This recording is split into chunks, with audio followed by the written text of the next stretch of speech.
Hello, hello, hello. This is your host, Sahar Andrade for Reinvent Yourself to Greatness. Thank you so much for being with me today. I'm honored that you are listening to our podcast.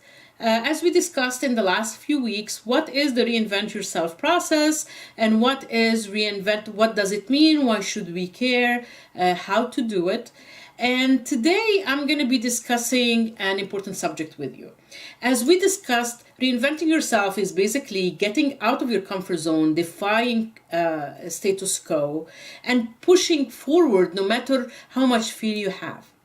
So, the common denominator in all that is to actually have the courage. And this episode, we're going to actually be discussing what courage is and where does it come from. In order to take control of your life, this is what we call your personal leadership. And leadership, even as a term in itself, it means that you not only lead by example, but you inspire others and you do what is right, not necessarily what is popular, no matter what you have to lose. And in the last episode, we discussed the boundaries, the rules of engagement, your true north. We discussed what are your non-negotiables, and all that to apply in your life demand a lot of amounts of courage. So that being said, let's discuss a little bit what does courage really mean. Like I said, courage comes from the word cur, which is Latin for heart. So it basically comes from your heart. So if you are a woman that is afraid of making changes to the life, small or big, every time you think about the slightest change, you get anxious, stressed, or frustrated. Maybe your dreams are to get a raise or a promotion or moving to a new city. Approach the person that you feel can be your soulmate. Or having a sincere talk with a partner, sibling, or child. You want to quit your job, but you're worried about the income. You want to leave a relationship, but scared of loneliness. Or even better, want to start your own business, but you can't work up the courage to actually do it. As if something seems to be holding you back. If any of that apply to you, believe it or not, at a certain time of my life, I have been through each one and single one of that. And one of the things that can pull you back of that is to have the courage to move forward. Courage is like a muscle. The more you train it, the better you get at it. Courage is actually practice. It's an acquired talent or a quality that you do not get courage on your DNA or in your genes. You don't inherit it. You acquire it. You develop through your life. You can't wait for courage to happen on its own. You have to work at it. You need both commitment and definition.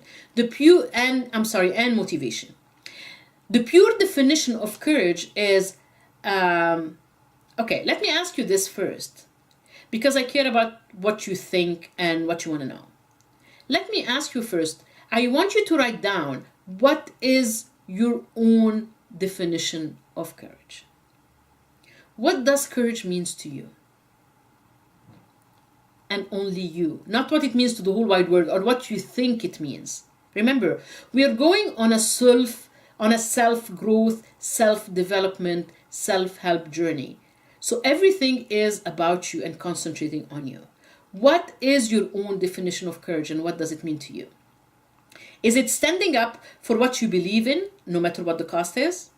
Is it knowing that you are taking a risk but motivated to follow through? Is it acting despite what you feel as fear? Is it following your heart? Is it keep going even in the face of adversity and challenges? Is it getting out of your comfort zone? Is it having faith no matter what you're going through? Is it any of that? Is it 2 of them, 3 of them, all of them, none of them? Courage is the ability to do something that frightens someone. It's the strength in the face of pain and grief. It's the ability to do something that you know is difficult or dangerous. Some definitions, though, show courage as being fearless, which research showed that it's not true. Courage is acting despite of the fear, meaning that fear is present. Still, there is more motivation of someone to act despite of the fear. Courage originally meant to speak one's mind by telling whatever you have in your heart and mind, speaking openly about who you are, what you feel, what you experience, and what you stand for. The highest degree of courage is when one is willing to be vulnerable and show their vulnerability. This is the most courageous and self-confident act someone can ever do. And I love Brené Brown for bringing that definition of vulnerability to the surface when she was discussing the culture of shame and what does it mean to be courageous and what does it mean to be vulnerable. Some people say that fear stands for fake elements appearing real. And some others say, I don't agree with, but I'm going to share it anyhow, forget everything and run. I don't believe in running away. Running away will never bring you happiness. Running away will never let you become who you want to be. It has an impact on all areas of your life. Some examples are putting yourself first to achieve your dream. And that takes courage, because the culture of the society is that if you think about yourself first, that means that you're selfish, you're self-centered. And it's so not true, because again, you cannot give what you don't have. Does it mean overcome obstacles? It's not about the end of the race, but about every single mile of the race till the finish line and the courage that it takes. It doesn't matter if you finish that race the first, second, third, or even the 10th. It doesn't matter. What matters is that you finish the race. Any change in life, no matter how small, requires courage. As once you step out of your comfort zone and face off your status quo, fear starts taking over.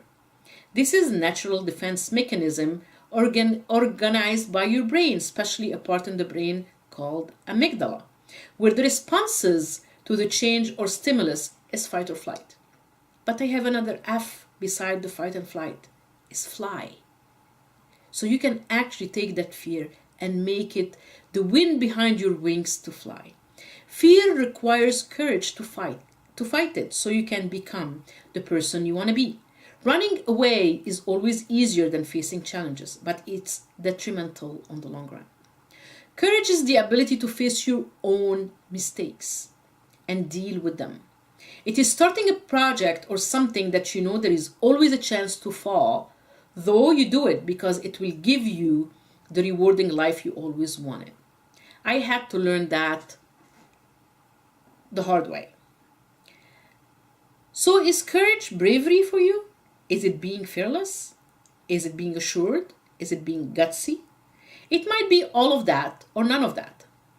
It is that little hesitation before acting on something that can be harmful or hazardous, and it's refusing to be governed by fear. It's doing the same things either people were watching or not watching. When someone acts with absence of fear, it could be attributed to mindless impulsiveness, not necessarily courage. Fear keeps you stuck in place. We all have fears, maybe different types. We all have it. It's normal. It's human. Fear doesn't mean cowardice and is not the opposite of courage. The more you stand to lose, the harder that courage is to summon. Fear can be many types. Physical, you're fearful of body injury or harm or even death. Mental, you have fear of shame, humiliation, criticism, and embarrassment. Or moral, you fear the opinion of others, of losing a job, of being poor, of losing friends, or losing status. Overcoming fear can be social, like what the great Rosa Parks did. And she overcome that fear and she brought new civil rights to the surface. And it can be political, like Mahatma Gandhi and how he stood up for what he believed in a peaceful manner. Courage doesn't mean that you don't have fear, but it means that your courage is greater than your fears and you can still act. There are no shortcuts. Courage is a choice, like reinventing yourself is a choice, that you take to go through your life journey where you need to tap into a deep power. It requires both a toughness of mind and focusing on opportunities, which requires optimism. to look at all the possibilities available when you actually act. You have a choice for your future to either live in fear or not live the fulfilled life you deserve, or have the courage despite of the fear to advance. Future is not a door we go through, but we create it. If using the power of imagination, commitment, courage, allowing ourselves to be inspired by who we really need to become. Consciousness precedes being. Consciousness precedes being. So the key lies actually in the human heart, in the human power to reflect, in human humility, vulnerability, and responsibility. We are the choices we make. Women have the courage to take this inner journey, tapping into their deep power and capacity to spray their wind. Courage is about asking for what you want by taking risks. There are two kinds of courage, personal and professional. Personal, when you commit to a better you and a better future, so you get the courage to act, even if these actions are not easy, but they will lead you to success. Professional, when you have open communication, you face the conflicts at work, bring diverse teams together, deal with diversity and differences. You take risks and stand for what you believe in. How do you do it? You need to reframe the narratives in your mind to stop the anxiety centers to overactivate from worry. Do change the blood flow to thinking centers. It's about changing habits, like we discussed before. Think positive, thinking positive takes more work, as negative thinking is what human beings have as a default of thinking. Personal leadership is about the willingness for bold moves and the courage to take decisions. Courage requires facing fearful situations despite of discomfort. So you need to have persistence. Let's discuss the courage process. You need first to use, of course, common sense and not to put yourself in dangerous situations. Always have a contingency plan. What if doesn't happen? Gradually approach confronting your fears. It doesn't happen overnight. Step by step. Know why it's important to you and why you feel the need to do it. This is very important. Weigh risks versus gain. Take a page, divide it into two, put pros and cons, and see which one will be heavier in the scale. Select the proper time to act. Have proper parameters and expectations. Set primary and secondary goals. So, if you have fear and you want to turn it to courage, you need to use what we call emotional intelligence. And in future episodes, we're going to be talking in details about what emotional intelligence is and where the first point or the first most important character of emotional intelligence is self-awareness. Self-awareness is to know what gets you to a place of fear and what triggers it in first place. Know how it manifests itself in your body. Do you get cold sweats? Does your heart beat faster? Do you feel restless? Do you get a headache? What is it that you feel? Know what can relieve it. Do you walk? Do you talk to someone? Do you listen to music? Do you go for a drive? Do you exercise? Success is taking risks and having the courage to do it. Do you dare to have the courage and go for it? Or when they fall, they do not collapse, they recover without fear. So this is the exercise. As always, I will give you an exercise to start working on it till we meet next time and add it to your journal.